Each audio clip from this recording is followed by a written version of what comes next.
Welcome to Office Hours. My name is Caroline Gohn. I'm one of the co-founders and the CEO of Levo League, which seeks to elevate women in their professional paths. And I'm here with none other than Warren Buffett, live from Omaha, Nebraska.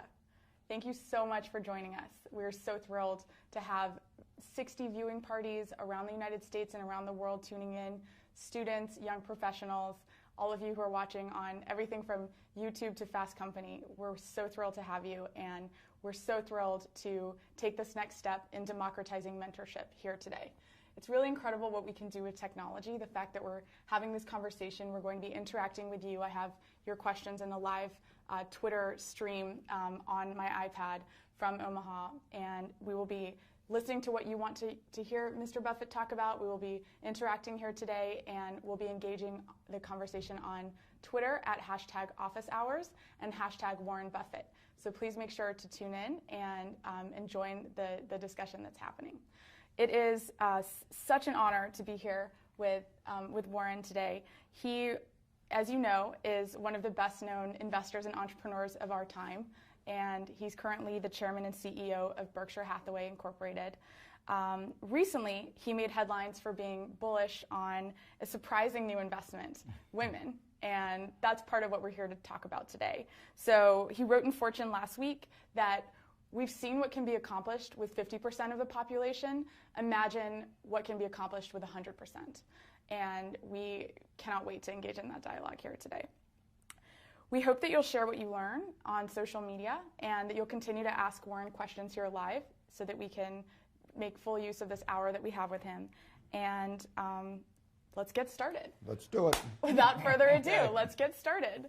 So Warren, it's been a very big week for you. Yeah, we've been pretty busy, yeah. So you've joined Twitter, you just finished your shareholders meeting, and you recently joined Levo League. I finally came out of my shell. So my first question to you is, why technology and why now? Why opening up this conversation now? Well, I probably should have done it earlier, but actually when I read, I've had 40 colleges and universities that come out every year. I always insist that at least a third of the participants from each school be women. And I get a lot of questions from both men and women about their careers and all sorts of things.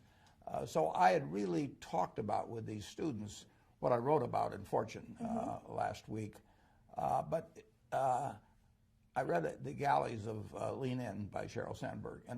And I just wrote down a few ideas that I had. I sent it to her. I thought it might work as a forward for that. It was things I'd been saying over the years. It didn't work as a forward there, but I decided that it really was time to speak out on this. So I sent it into Fortune, and they ran it. And then the social network type stuff, which I'm back in the 19th century normally, but it was a means of getting it more broadly distributed, and it seems to work very well. Absolutely, and we're thrilled that you're on Twitter and joining Levo. So yeah, the 20th century isn't so bad. Maybe I'll get to the 21st one of these days. I mean, before we get into these questions, you've really experienced over the course of your lifetime such a transition from, women having one specific role in society and even technology having one specific role in society to where we are today. Do you want to just paint a picture, give a little bit of color to what the world was like when you were growing up and what it's like today and some of the things that you've seen change? Yeah, it's really true, Caroline. I was born in 1930. I had an older sister, Doris, a few years older, a younger sister, Bertie, a couple years younger. And they're absolutely as smart as I am, probably a little smarter, and much more personable. they got along better in the world and all of that. Our parents, loved us all equally. They never told my sisters, you can't do this or you can't do that, verbally. But every message they got from society, from their teachers in every way, was that their job was to marry well, and if they insisted on working, that they could be a secretary or a nurse or a teacher. And essentially they were telling me, again silently in many ways, that the sky was the limit. So we would go to school and we'd get similar grades. They would be very popular. I mean, they had everything going for them, except for the fact that they were women. Right. And here in 1776, we said, these truths are self-evident, that all men are created equal. Well, they must have had their fingers crossed because, you know, the Constitution came out. It was drafted 11 years later, and it used a whole bunch of male pronouns in Article 2 describing the presidency. And we went for decade after decade after decade not using women. And imagine if we'd said that all the males under 5'10" could only work in 3 occupations. It would be crazy, wouldn't it?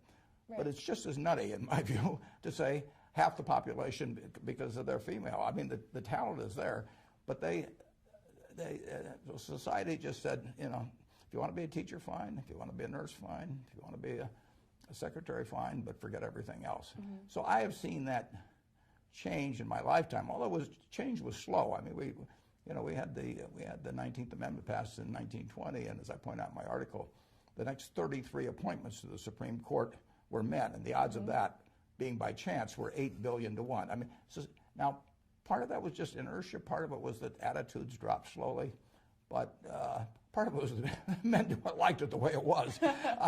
But it has changed a lot for the better. There's still important ways to go. But my business class at Columbia in 1951 had 1 woman in it, you know, and I mean, it was a joke. That's changing. But I also said I've seen this with males too, but I've seen very, very bright women. I used the example of Katharine Graham, who was outstanding. While she was CEO of the Washington Post, the stock went up 40 for 1. She won a Pulitzer Prize. But she'd been told by her mother, she'd been told by her husband, she'd been told by lots of people that women weren't as good as men in business. It was nonsense. And I kept telling her, you know, quit looking at that funhouse mirror. You know, here's a real mirror. You're something. And as smart as she was, as high grade as she was, you know, as famous as she became, right to her dying day, you know, she had that little voice inside her that kept repeating what her mother told her a long time ago. So everybody should get a chance to live up to their potential. And women should not hold themselves back, and nobody should hold them back. And that's my message. I love that. And it's so interesting because we recently had an office hours with Sheryl Sandberg, as you know.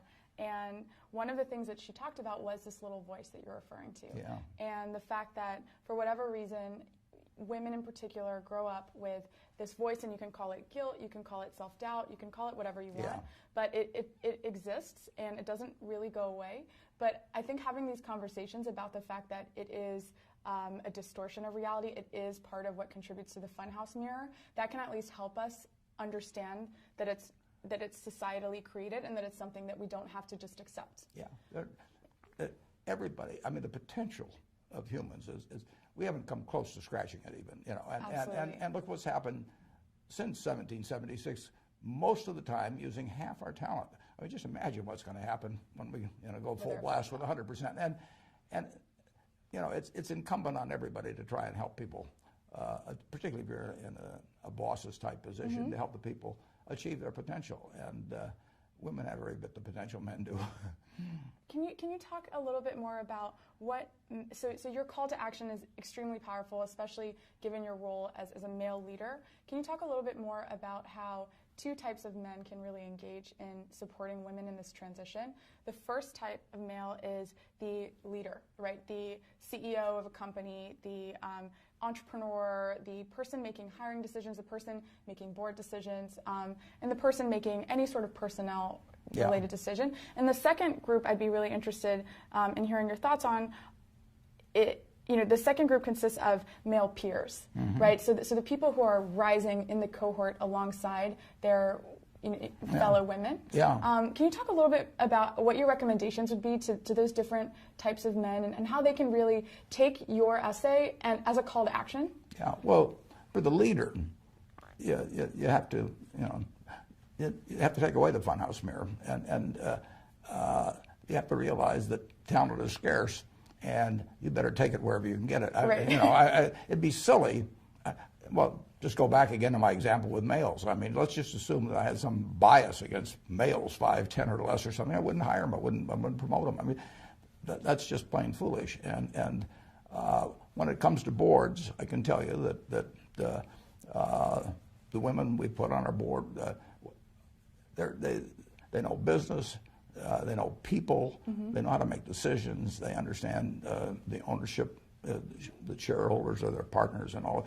They've got all the qualities we want. And I would say there was not a lot of malicious intent in overlooking it. It just became very natural. I mean, it just wasn't in the consciousness of a lot of leaders. I think it's coming along well on that.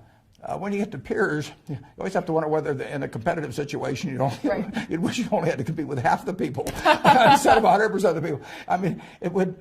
I'm not sure how I would do if I was a male and I had two people to compete with. I could get rid of one of them because she was a woman, or one of the guys because he was a redhead, or some crazy reason like that.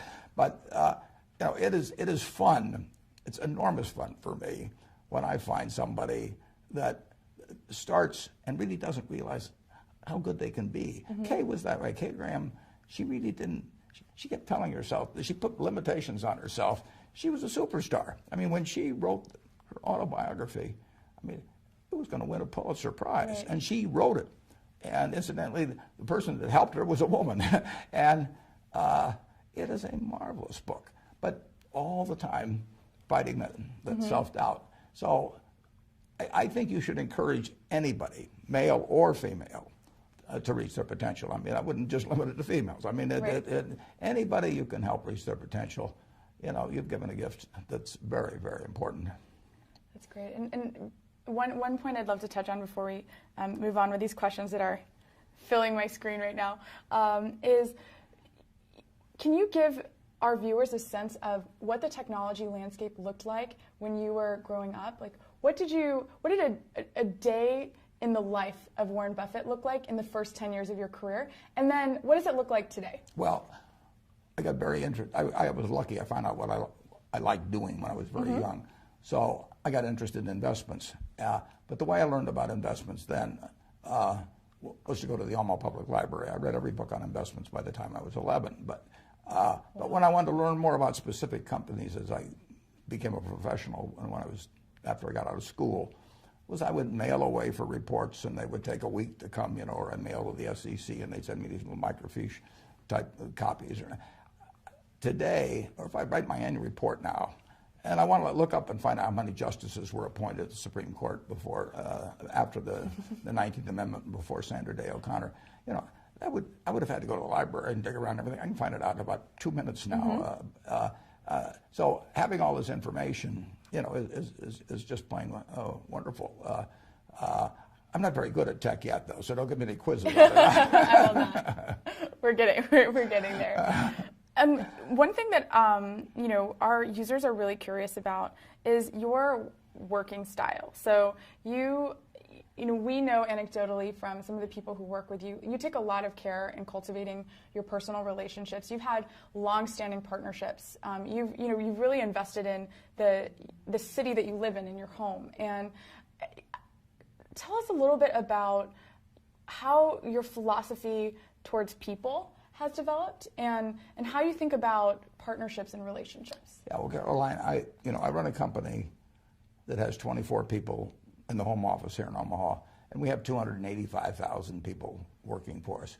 We probably have 50 CEOs that report to me. Well, obviously, we can't run anything from headquarters, and I don't want to run anything. I do not want to have hundreds of people here and have to think about everything that goes with it.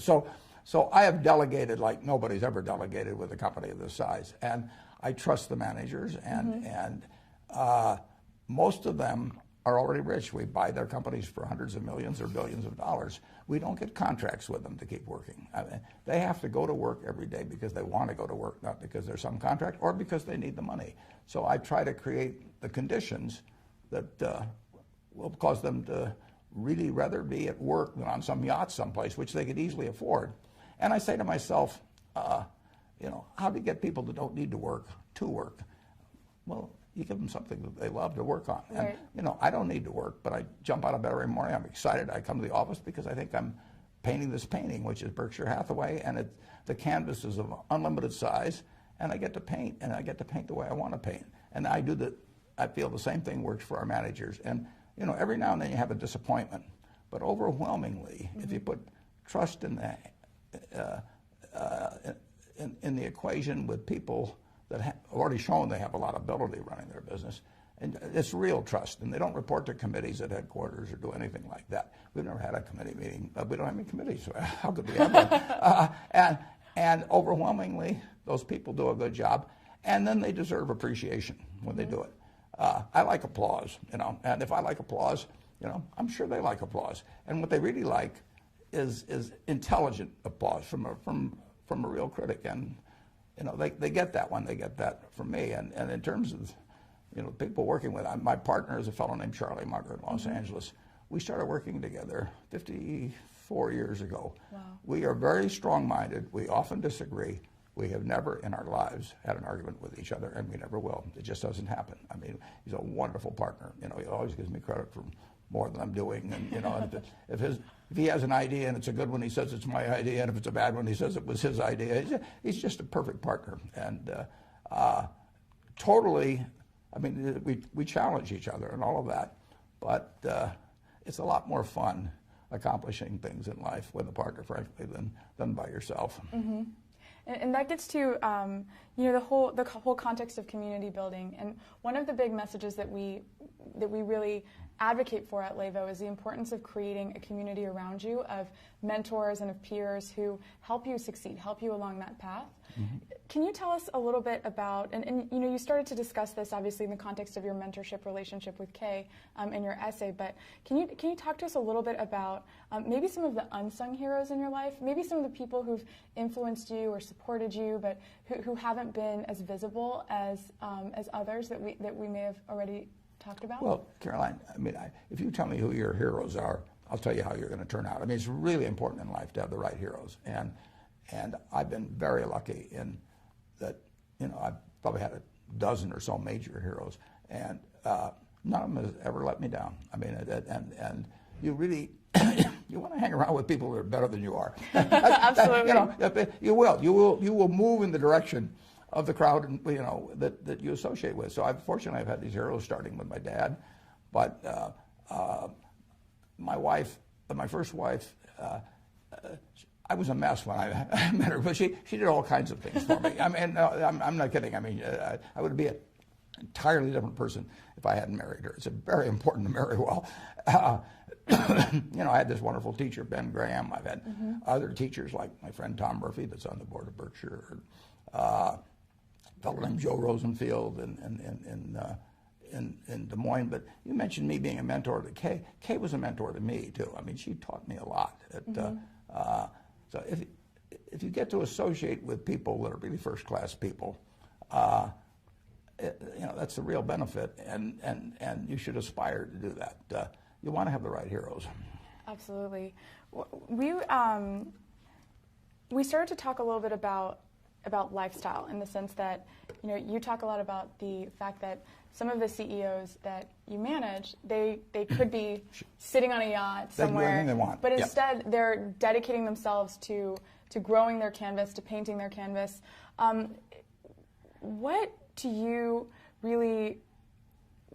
What is important to you from a work and life integration perspective? This is a big question. Yeah. Right now. Well, I love painting on my canvas. I'll always love it. I always have loved it. I mean, right. And you're lucky in life if you can find your passion. I tell the students, you may have to take a job or two. You got to eat, but never give up searching for the job that's your passion. Try to find the job that you would have if you were independently rich. That's the job I have. And when you find that job, the job that causes you to be excited every day and forget about the pay, and where you associate with people you love, doing what you love, it doesn't get any better than that. My partner Charlie is 89, and we were talking about that this weekend. I'm 82, he's 89. We do what we love every day with people we love, and they seem to like us okay. So, how can it be any better? And just cost of living does not equate to standard of living. And the standard of living is, achieving what you want to achieve, working with people that you love. And you don't need that much money. Aside, right. I love to ride around in a private plane. I will totally acknowledge that. Leaving that out, I basically, leaving out taxes and charity and things like that, I can easily live on $100,000 a year. And I wouldn't live better if I had 8 houses, if I had, a 400-foot yacht or anything of the sort. I've been on 400-foot yachts, and I've been in a lot of fancy houses, but I'm in a house that I bought 55 years ago.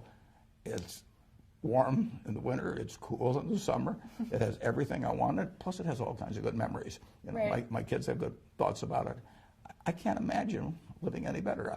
I paid $31,500 for it. I could pay $31 million for a house, and it wouldn't do for me what this present house does. We have a question from Carlton in Philadelphia, and she asks, at what moment did you know that you were on the right track? So when did you identify that you had found that passion, that you were painting the canvas that you wanted to continue painting? Well, that's where I was lucky, because I did stumble into the fact, my dad had a small brokerage firm, and I would go down on Saturday morning and to go to lunch with him, and it was a big deal. But in the morning when he worked, I would read the books there, and so I found it very early. And not everybody does that. That's just plain luck when that happens. So I always knew the path I wanted to follow, and I was intellectually okay with it from the start, but I got messed up to some extent when we moved from Omaha to Washington. I didn't adjust very well, and my grades were terrible, all kinds of things. So I got very off the track, and it took my wife, basically said she just had to have this little watering can that she sprinkled on me, and finally the flowers bloomed. But it took a while, and I was very fortunate. One of our members is actually asking as a follow-up question. This is Casey from Texas. She's asking, can you remember a specific time in your life when you had the most difficulty adjusting to your career path? And it sounds like maybe that was your move to Washington, but can you sort of inspire our audience with an example of a time when you may have doubted your career path, and how did you move out of that into where you are today? I really didn't doubt my career path, but I was not functioning well. I was okay in some respects, but not in other respects. And I was terrified, for example, both in high school and college. I don't know when it started, but I became terrified of public speaking. And I just couldn't do it. I mean, and so I arranged all my classes so I never had to do any public speaking. And I got to Columbia, and I saw an ad in the paper for Dale Carnegie course. And I went down, it was somewhere in the mid-40s, and I gave the guy a check for $100, and I went back and stopped payment. I lost my nerve. And then I got out of Columbia actually when I was 20, and I came out to start selling securities in Omaha. And I realized I had to get up and be able to get up in front of people. I couldn't go through life this way. So I saw an ad again in the local paper that there was a Dale Carnegie course being given. I went down and I gave the fellow $100 in cash. And I became associated with 30 other people in the class. We couldn't stand up in front of a group and say our own name. I mean, it was pathetic. But that class changed my life in a big way. Wow. As a matter of fact, they used to give a pencil every week for whoever did the most with what they learned the previous week. And during that class, I proposed to my wife, and she accepted, and I won the pencil that week. Oh, wow. So it's important. I mean, you've got to be able to communicate in life, right. And it's enormously important. And probably the schools, to some extent, underemphasize that. I mean, you start going for an MBA, and people think it's kind of beneath them to teach you about communication. But if you can't communicate, if you can't talk to other people and get across your ideas or write, you're giving up your potential. And anybody that's got a career potential of X, I guarantee it'll be 150% of X if they really learn how to communicate well. So that was a big part of really succeeding in my career. When you get right down to it. And then I was fortunate enough to pick up a book when I was 19 by a great teacher, Benjamin Graham, and he taught me a lot about investments, but it was really my dad and my wife that taught me about life. So is your number one, so multiple people, including Devin here from Charleston, asked, what's the one piece of advice you would give to a fellow introvert? And we talked a little bit before this about the fact that this is not in either of our comfort zone as fellow introverts. Yeah. So would your advice to a fellow introvert be to just sort of confront that fear, go to a communication class, and just practice out of the fear? You have to do it. I mean, you have to do it, and the sooner you do it, the better. I mean, it's so much easier to get the right habits when you're young than work later on. And I mean, I think they have Toastmaster clubs. I don't know what they all are, but if they're you know, to get over fear of associating with people, you got to go out there and associate, and it's painful. Mm-hmm. It's very painful. When I finished the Dale Carnegie course, now I'm 21, proposed, got accepted, and everything, but I was very worried that I would lapse back like I was before. So I actually went out to the University of Omaha, and I want to teach, mm-hmm. and fortunately they accepted me. So I started teaching a class at night when I was, I believe, 21, and you know, you've got to do. You got to force yourself sometimes to do things, and I know it isn't easy because it wasn't easy for me. When I started selling securities, I was 20 when I started selling securities, and I would go out. I used to walk around downtown Omaha and call on people, and there were people that I knew weren't going to be that friendly sometimes. And I'd walk around the block 3 or 4 times sometimes before I'd walk in. Work up the nerve to get in there. Absolutely, you know, it's not a bad thing to take a job as a salesperson, mm-hmm. just to interact with people. I used to sell shirts at JCPenney Company. You know, I sold men's suits, I sold children's clothing, and if you are somewhat introverted, like you say you are, and I know I am, just getting out there and forcing yourself to get into a situation where you talk with people. Most of them don't bite. You know, you've been in a teaching role, and you've been in a student role. And what would you say, this is a question that we're receiving from Carly, what would you say is one thing that you feel that the American educational system can do a better job of equipping our young people with? Well, the job of teachers is to enable the students to reach their potential. Mm-hmm. And you know, a great teacher, I've got a program that, I don't know now, for 25 years, we give awards to students that are nominated as great teachers, 15 of them every year. I mean, a great teacher, it's a gift, you know. And in A Man for All Seasons, somebody comes to Sir Thomas More and says, "What should I do?" And he said, "You should become a teacher." And the young man says, "Why?" Nobody will ever know. And the fellow says, Sir Thomas More says, "No, that's not correct." He says, "You'll know, your students will know, and God will know." He said, "Not a bad audience." Not at all. Actually, Danielle from Canton, Ohio is asking, what are you currently reading? What's on your book stand right now? Well, my book stand has about 100 books piled up. I love to read. I don't read as fast as I used to, but I've always loved to read, and I like to read biographies. I just read the book, The Patriarch, about Joe Kennedy, for example. Mm-hmm. I love reading biographies. If you get one message from our talk today, read Katharine Graham's personal history. It's a remarkable story. It's about a woman who lived an incredibly interesting life in all these positions. I mean, she was seeing the world, a very interesting world from the most interesting perch. And the amazing thing about it, it's totally honest. It's a totally honest book. When I read the galleys of that book, I called her after I read it, and I said, "I've got just 2 things to say to you, Kay." I said, "You wrote the book, I hoped you'd write." And then said, "I'm never going to try and write a book because yours is too honest." I said, "In my book, I want to look like Arnold Schwarzenegger. And, you know, I am not capable of writing an honest book, so you set a standard I can't meet." That's great. So Katie Larkin Wong from San Francisco, she's actually leading a viewing party at Latham Watkins right now. Hi, Katie. How are you? Hi.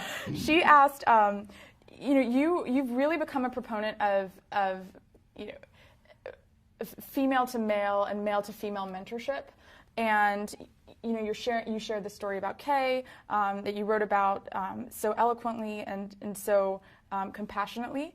And you know, what advice would you give to young women who are seeking male mentors? And what advice would you give to men who are in positions where they would like to help young women succeed as mentees? Yeah, well, I never really thought. I mean, these relationships all just evolved. I mean, I didn't set out to become a mentor to anybody, but I have plenty, you know, that helped me. You know, it's amazing I didn't realize this when I was in school, but it's really amazing how the person that really wants to do a terrific job, you know, and arrives a little early and does a little extra work, they just jump out. There aren't that many. So you will be perceived as exceptional and as a worthy, you know, person for a superior to spend some extra time with if you just do something extra all the time. Right. You know, and don't be 5 minutes late, be 5 minutes early. All of this Ben Franklin stuff, you know, I mean, it seems very elementary.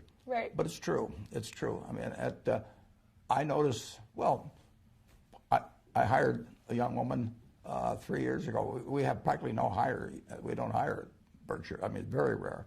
And she had just jumped out at me to some extent. She ran something called Smart Women's Securities with another woman.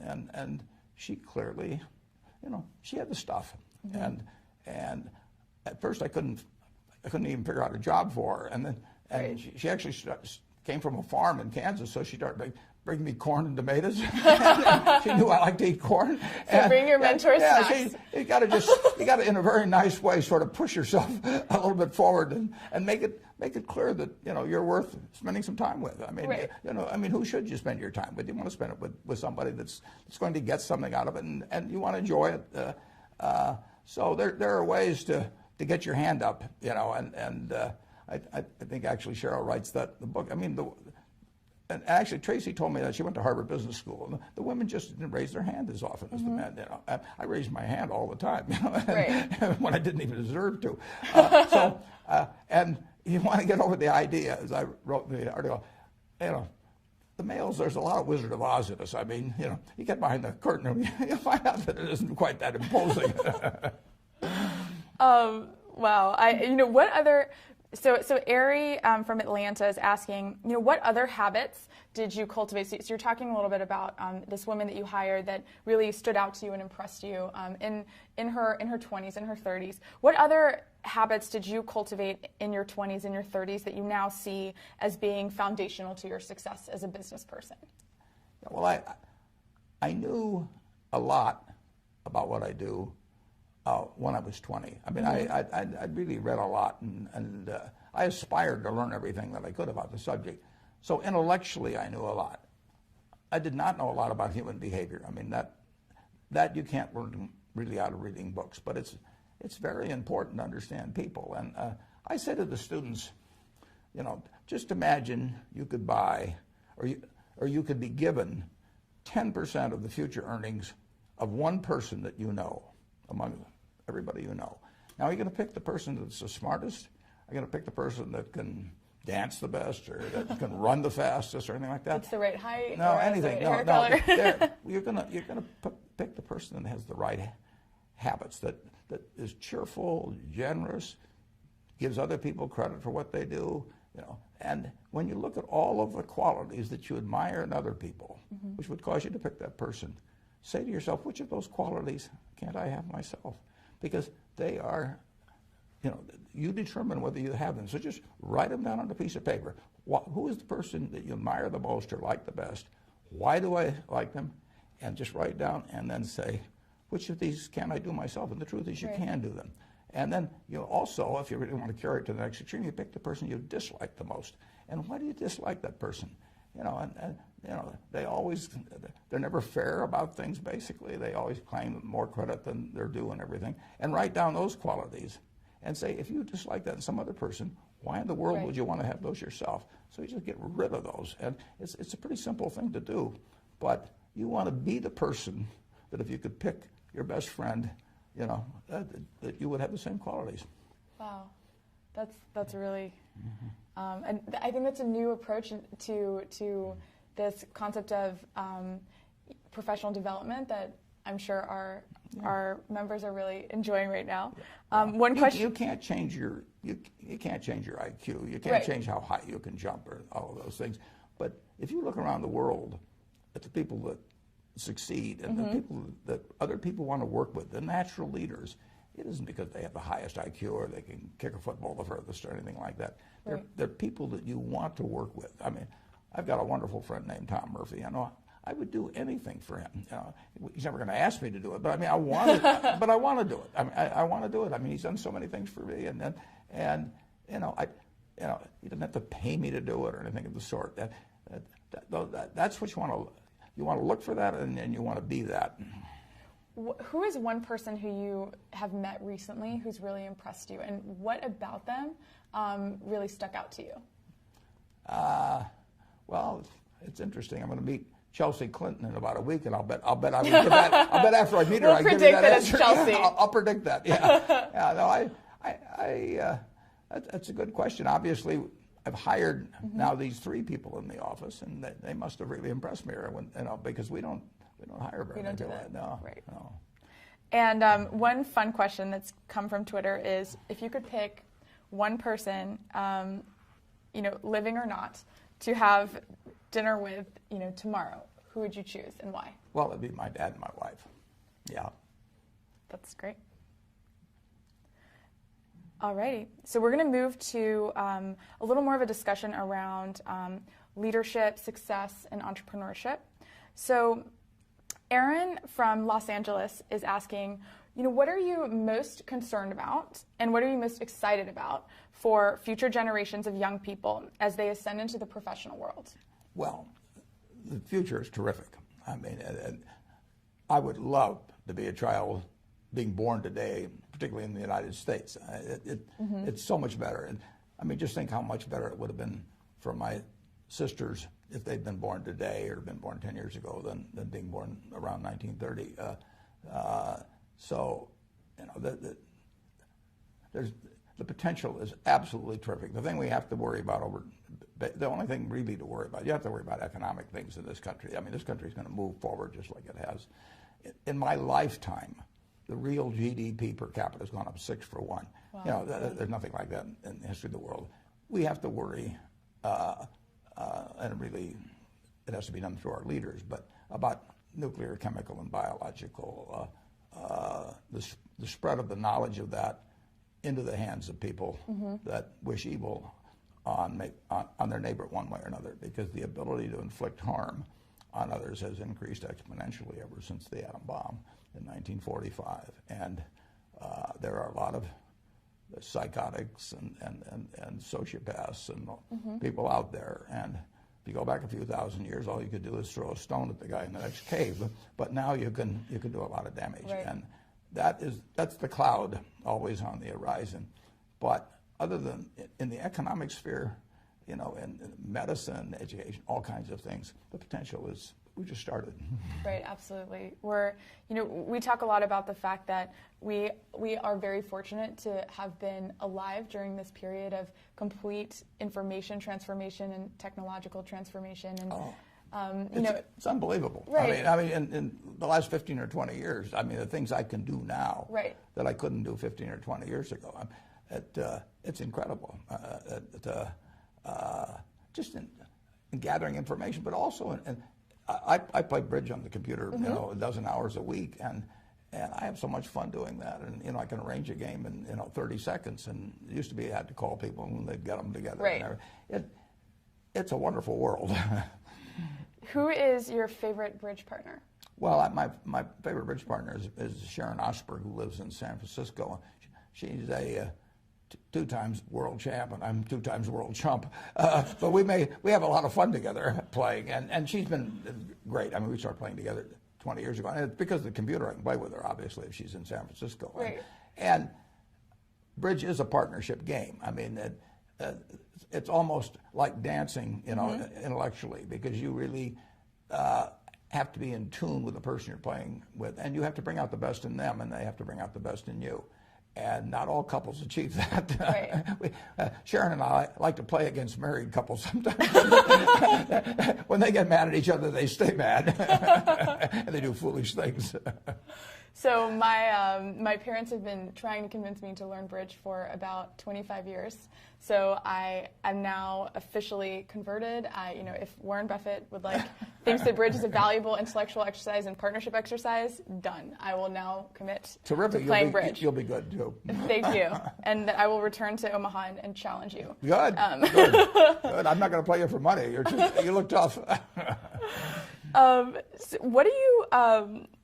So people are reacting so quickly. So Shocker from New York just asked, speaking of habits and speaking of games like bridge, what other daily habits do you have, and which ones do you find to be the most rewarding? Well, I am really a creature of habit, but I read at least 5 hours, probably 6 hours a day, and wow. I just like to read. Now, a lot of it ties in with the business I do, but I enjoy it. I wouldn't be doing it otherwise. I mean, if I'd rather be out on a yacht or out playing golf all the time, I'd do that. But I just love getting more information, and I like building Berkshire. It is my canvas. So I spend a lot of time doing that. I play some bridge.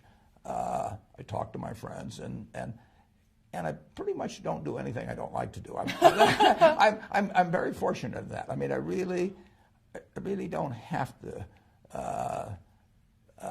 do almost anything. I mean, right. I don't. I would not like to be president of certain organizations because there's so many obligatory duties, lots of speeches or something of that sort. And I am pretty much in command of my own time. And you can say, well, it's kind of a crazy way to spend it, but I have a lot of fun doing it. One question that we've received from Twitter is around the cultivation of time.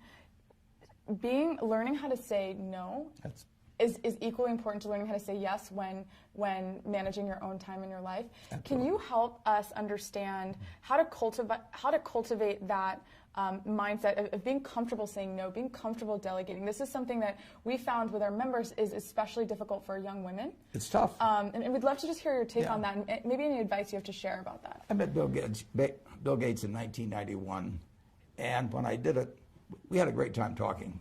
He thought he was going to hate it, and I wasn't too keen on it either. And about 10 hours later, we were still talking. But what really got him was when I pulled out this little date book. I'm probably the only guy in the United States with one of these still. Oh, no, I have one over there. And I just flipped through it, and, there's practically nothing in it. And Bill was really impressed by that. And you've got to keep control of your time. And you won't keep control of your time unless you can say no. Mm-hmm.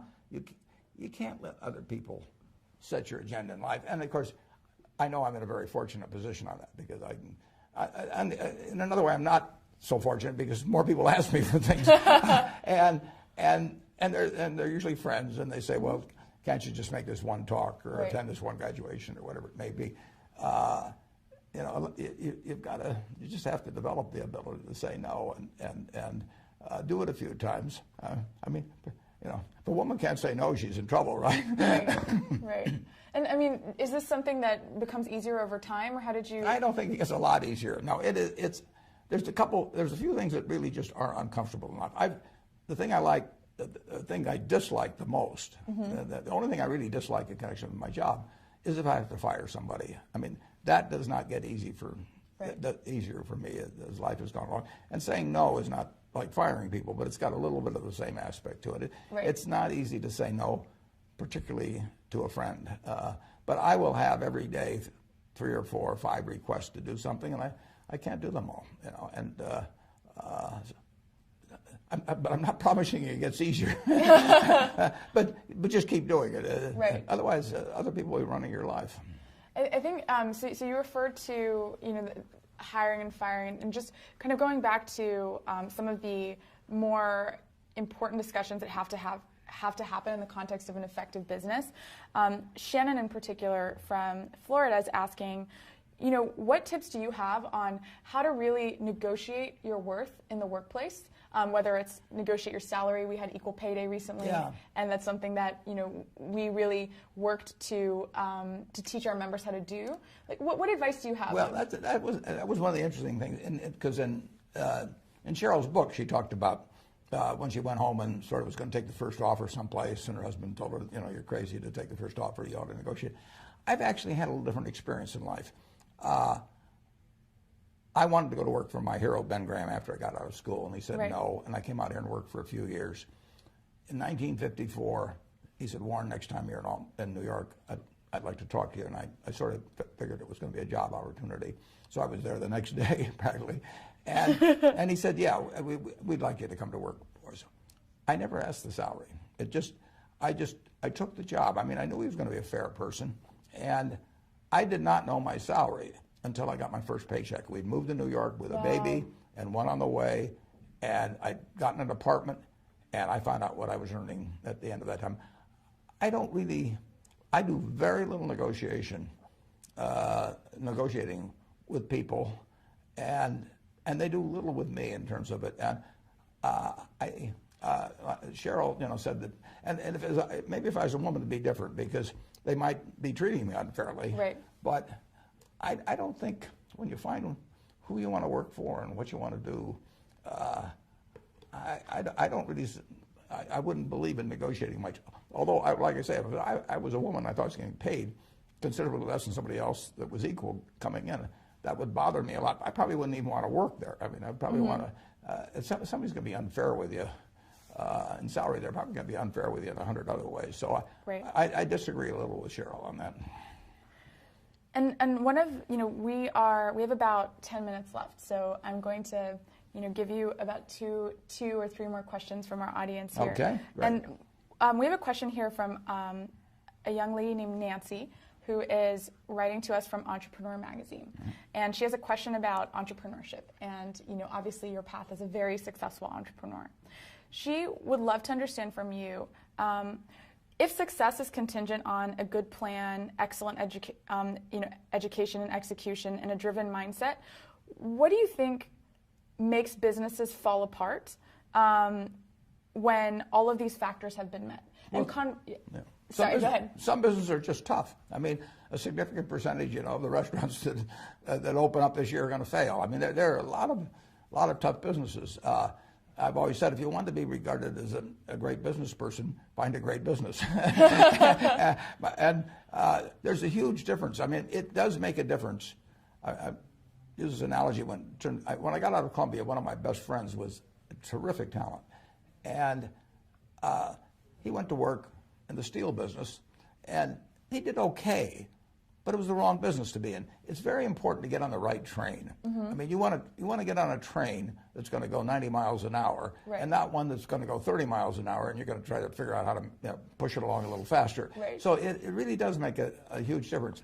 And there are some businesses that are inherently, there's far more opportunity in than others. So you want to give a lot of thought to what train you're getting on. And I owned a half interest when I was, 21 or 22 in a service station, a Sinclair service station with a pal of mine in the National Guard.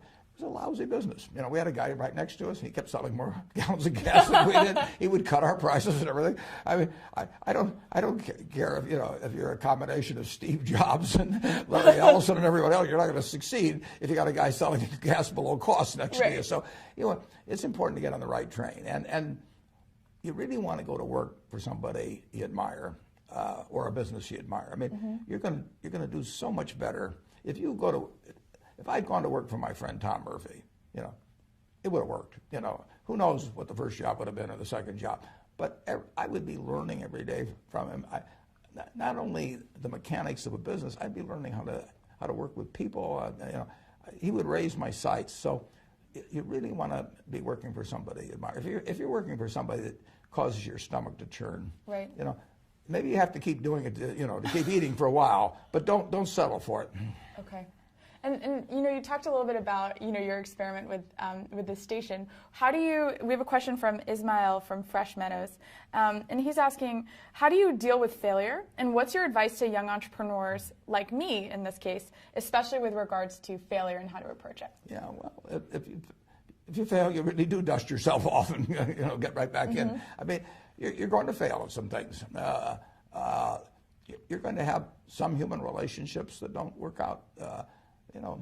Fairly significant number of people get divorced. I mean, that's a very big decision to have turn out badly. But I think if you study almost everybody and read Kay's book, Personal History, and everybody fails at some things. Right. I mean, particularly when you're younger. I mean, you do have less experience in evaluating humans and just knowing about whatever it may be businesses. But it is not fatal. I mean, if you're healthy and you live in this, particularly living in this country, there's going to be an opportunity that comes along. I got turned down for the Harvard Business School when I got out of the University of Nebraska, you know. And I remember, you know, I went to Chicago to get interviewed. This is when you traveled on the train. And so I spent 10 hours going there, and this fellow looked at me, and about 10 minutes he said, you know, forget it, pal. Oh, wow. And now I got to go back on the train 10 hours and think, what am I going to tell my dad? About it, what right. am I going to tell my dad? I mean, my dad always told me I could do anything, you know, and everything. Right. Now I've just gotten turned down. You know, but it turned out to be one of the best things that ever happened to me, because then I went to Columbia where Ben Graham was. In fact, it probably even affected who I married, because I took a 1-year course at Columbia instead of 2 years at Harvard, and she might have found some other guy during that time. And almost everything in my life that looked like a failure has either turned, usually it's turned into a success. I mean, the world isn't over. You know, if you have bad luck in health, that's tough. I mean, right. There's just no getting away. I've been lucky on that.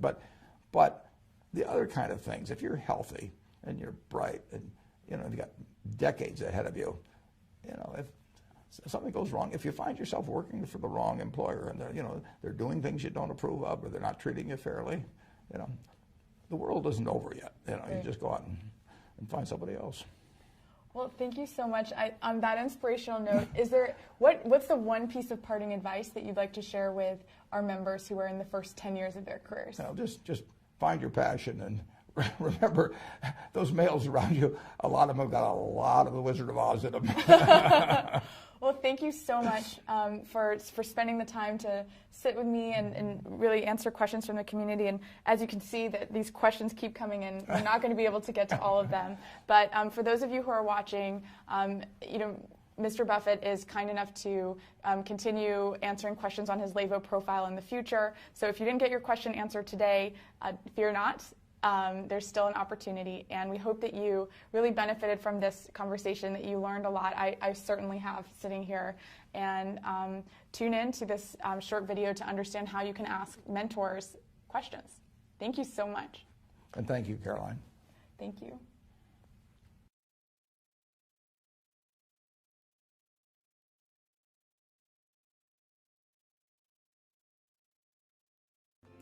Have you ever thought, what exactly is a mentor, and where am I supposed to find these amazing people? Mentors are one part of the success equation, and Levo is here to help.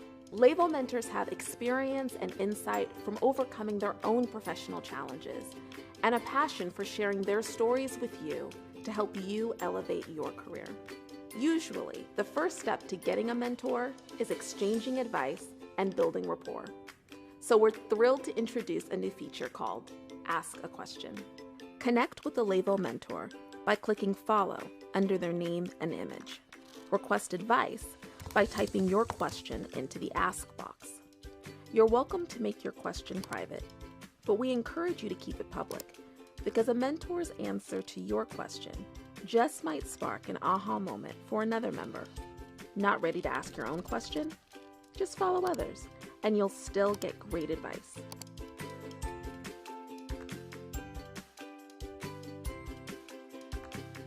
You're a part of Levo. We're all here to help each other. Just ask. And don't keep us to yourself. Share this video, invite others to join, and feel the Levo love.